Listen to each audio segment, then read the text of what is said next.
Hey everyone, let's jump right into this explainer and unpack a massive structural shift happening right under the surface of our daily digital lives.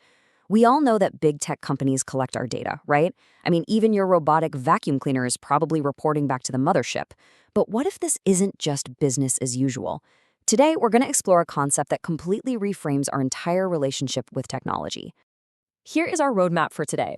We're going to cover the new data colonialism, dependency in the global south, the fight over data sovereignty, U.S. pushback on privacy laws, and finally, building indigenous infrastructure. Let's get to it. First things first, we need to define our core concept.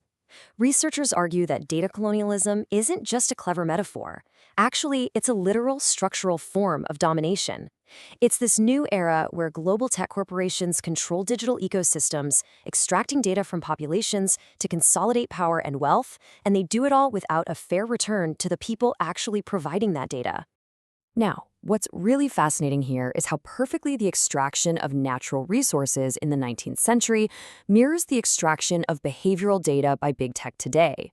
Historically, the primary resource was physical land and minerals, justified by a civilizing mission and enforced through physical conquest. Fast forward to today, the resource is human behavior, the justifying narrative is universal connectivity, and the extraction mechanism relies on proprietary digital platforms. The underlying logic of extracting value from a population to enrich a distant center is, well, exactly the same. Real quick, it's important we distinguish between two terms you might hear thrown around interchangeably. Digital colonialism, which is our focus today, is specifically about who controls the digital ecosystem, the data flows, and internet governance. Techno-colonialism is a broader umbrella. It encompasses the actual imposition of foreign hardware, surveillance technology, and AI systems that are designed elsewhere and often just don't fit local or cultural needs.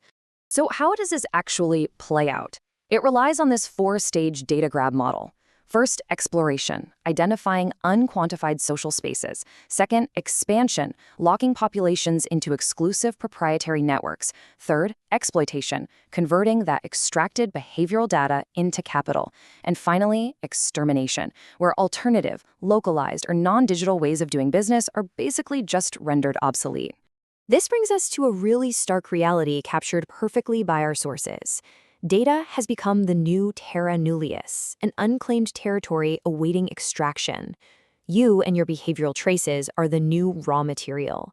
In the past, imperial soldiers marched under identifiable flags. Today, digital corporations operate under sleek brands, but the dynamic of claiming unowned territory to generate corporate profit against our own interests is remarkably similar. So, how does this fit into the global economic picture? An analysis by the Policy Center for the New South frames this through the lens of dependency theory. Traditionally, this theory looked at how developing nations export raw materials and import finished goods. In our digital age, this exact core periphery dynamic has been perfectly replicated in the flow of information. We can break this digital dependency down into three major asymmetries. First up, infrastructural dependency. The physical architecture, like submarine cables and cloud servers, is largely foreign-owned. Second, knowledge asymmetry.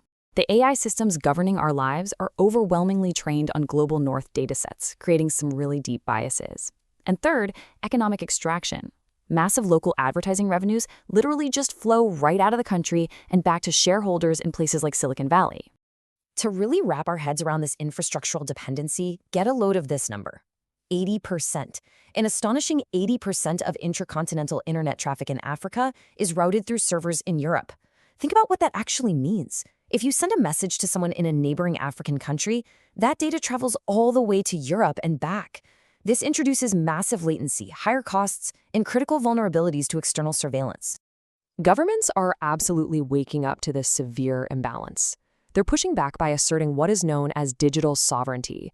Basically, this is the capacity of a state to control its own digital infrastructure, legally govern the data flowing within its borders, and establish rules that align with its own cultural and strategic interests.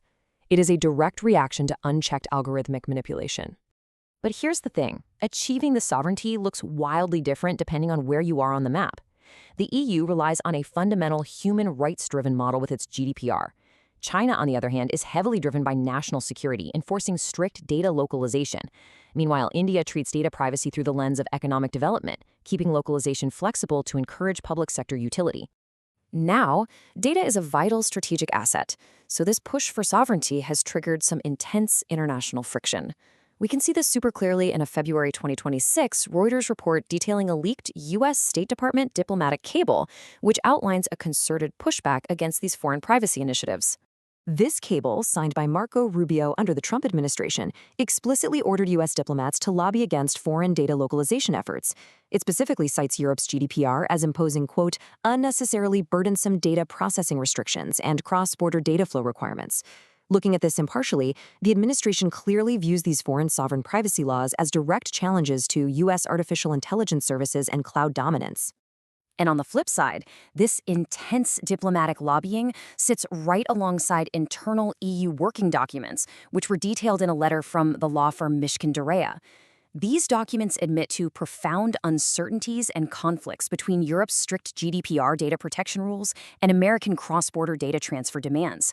The pressure is undeniably straining the legal frameworks of global digital trade. We are strictly observing the chessboard here, and it reveals a fascinating dynamic. On one hand, the U.S. actively resists foreign data borders to protect its tech monopolies and AI pipelines.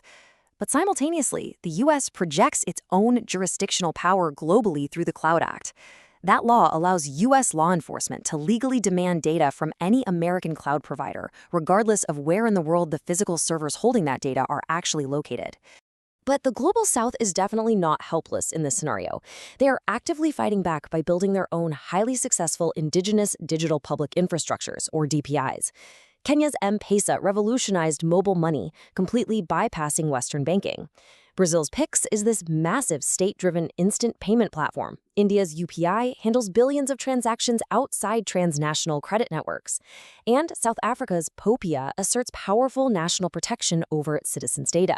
To secure their future, analysts are calling for what they term a digital bandung. This echoes the historic 1955 Bandung Conference, where post-colonial nations met to affirm their political independence.